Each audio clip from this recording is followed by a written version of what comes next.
Welcome to Lesson 2 of our course on Understanding Love. In the last lesson, we gained a clearer view of the goals and benefits of this course. Today, I'm so excited to share with you the fullness formula of love. Not only will this knowledge help you love sustainably, but it will also fill your life with love. You won't believe how wonderful it is. When I first discovered this formula, I was completely enlightened. I knew I had to share it with all of you, so let's get started. My neighbor is an example of how many people choose to live with the odds because of the thought that life is suffering. Everyone in the neighborhood knows that her husband has a violent tendency. Whenever he feels inhibited or there's a conflict, he will always make her suffer, and she often runs away with fresh wounds on her body. Despite being advised to leave her abusive husband, she continues to put up with it. I used to wonder why she was allowing her life to become like this. Maybe one day, when things become too much to bear, that family's tragedy will end. But if it still happens, it means that those family members have accepted it as the norm. Maybe their thoughts have been set to accustomed, acceptable, and rather fine when it comes to those incidents. This prevents them from living the life they really want. Choose to smile instead of cry. Choose to be grateful instead of resentful. Choose love instead of hatred. Choose to give instead of demanding. Choose tolerance instead of loathing. Choose to be active instead of passive. Choose happiness instead of being the right. Yes, I choose to be happy and do whatever it takes to be happy. If we understand that it's all about choices, I believe we will be 100% responsible for our lives. Because we only get hurt when we allow it to happen. You know, the source of all suffering is not the ongoing incident, but the question rooted in that sufferer's mind: why treating me like this? As long as we run away from the problem and blame other people for it, we will never escape the tragedy. Even if this trouble were to pass, something similar would still happen. Because the universe will keep sending you messages until you've learned what you need to learn. So, when you encounter a problem, it means you need to learn something more out of it. The person who needs to change is me, not anyone else. Hence, the question is not, why not giving me happiness? It should be, why putting my happiness in someone else's hands? When I've learned to love myself, not only did I know how to love others, but I was filled with love. I no longer have to scream in vain to demand love from others. Because love is an emotion that comes naturally and cannot be asked for. And you know what? It's a miracle that I receive even more love from people around me than ever. Because you can't give what you don't have. So if your inner self is screaming, "Give me great things right now," it means that you don't have enough love from the inside. And nobody but you can fill in that void. That's why you need to have the state of fullness. To confirm if you are having the energy of fullness, try answering the following question. Do you share to be loved, or are you sharing because of love? The question still confuses you, doesn't it? Let's imagine. When you have good intentions to lend someone money, your inner world will have two developments. One of them is that you find yourself financially sufficient and have a spare fund available to help those around you. So it will be easy for you to give away some money. Do you know why? Because you already have enough and you are ready to give. At that point, you really don't expect anything in return when giving people something. You don't give to make yourself satisfied and worthy. Sharing to be loved and receive something in return is a negative thought. The result will be unsatisfactory with a desiring mind. Sharing because of love to accumulate merit is a positive thought. The result will be as wishful with an unexpecting mind. Sharing because of love happens when you already have enough energy of fullness from within. Sharing to be loved occurs when you are lacking love and recognition from the outside. You are just trying to share to be loved back. Such love is not long-lasting, and at some point, you will turn to blame the person you think you are in love with. It's a paradox, isn't it? The key to having fullness is to attain the right state of awareness and emotion. We can use the triangle of reality to gain a better understanding of this state. It consists of 3 elements: information, energy, and materials. To learn more, review Lesson 4 of the foundation class of the course Understanding Inner Self, Creating Happiness.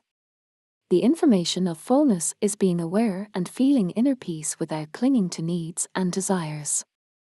The energy of fullness is to be content, tolerant, and grateful for all things. And the material of fullness, or the indication of people with fullness, is that they easily attract what they desire. Now we will begin to analyze the information of fullness. The information of fullness is the awareness status and inner emotional state free from attachment to needs or desires. So how do we detach ourselves from our needs or desires? First, we need to clarify our needs and desires. According to the reference system of human structure, human needs correspond to 3 layers of core, nature, and feeling. The highest need is peacefulness at the layer core. In the layers of nature and feeling, we are driven by greed and imagination of wealth, beauty, fame, eating, and sleeping. Each person will have different degrees of greed and imagination. In other words, you need to feel and clarify your own needs from within and proactively achieve those yourself. More importantly, you must take 100% responsibility for meeting those needs by yourself and do not expect others to make them happen. We call this self-love. Let's slow down a bit. I would like to repeat, the key here is that you must take 100% responsibility for meeting those needs by yourself and do not expect others to make them happen. A person with fullness has no requirements from others or even gods. The energy of fullness is to be happy with all things, tolerant of all things, and respectfully grateful for all things. You have already learned these 3 concepts in the course of Understanding Inner Self, Creating Happiness. Then why is a person with fullness someone who has the energy of inner peace, tolerance, and appreciation, gratitude? Inner peace will be obtained on the foundation of tolerance.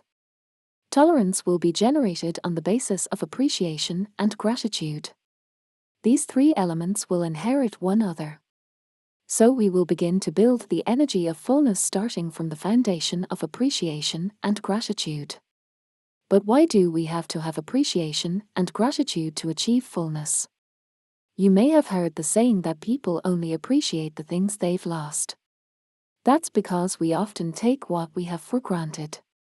For example, it's obvious that we have hands or any other part of our bodies.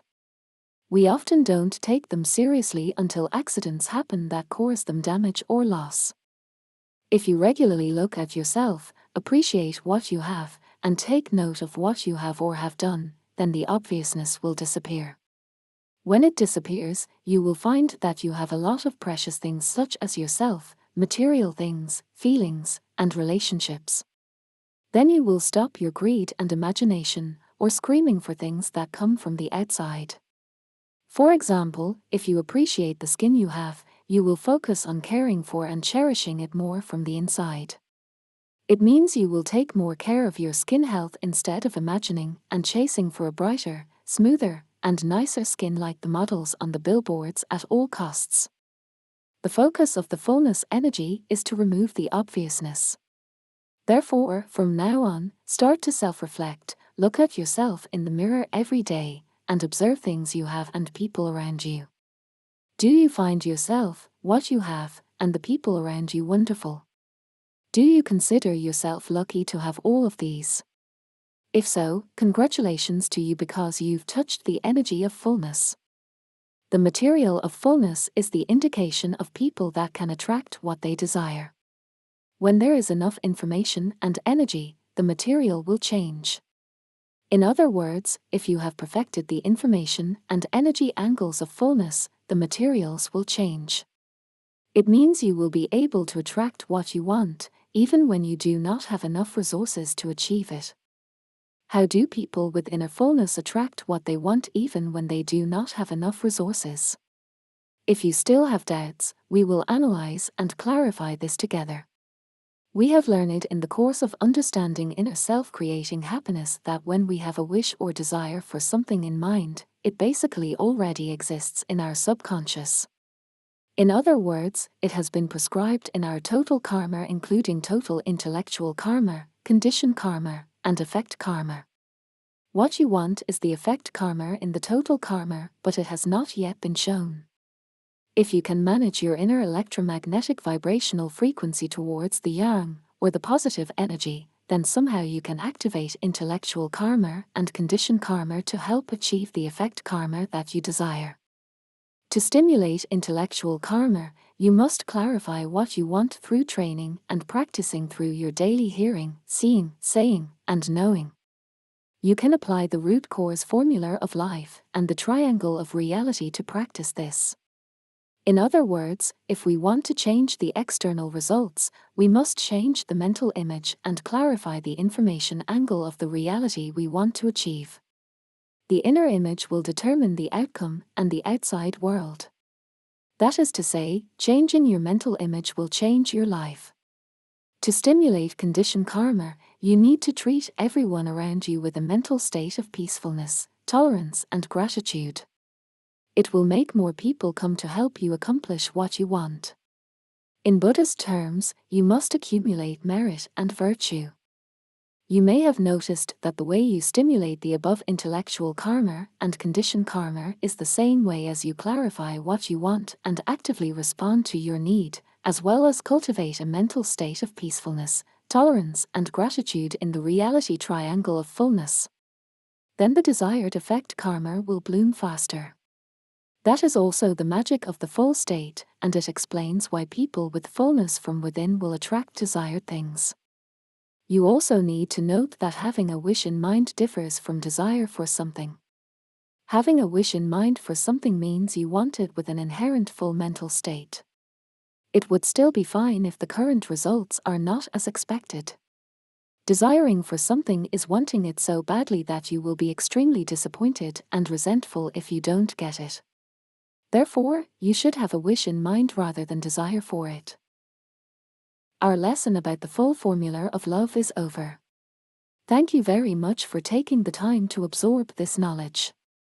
I believe that understanding the fullness formula will help you love more sustainably and live a life filled with love.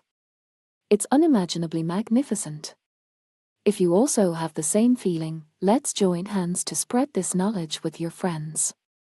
See you in the next lesson with the topic of 4 levels of love, and don't forget to share your well-engraved lessons below this video.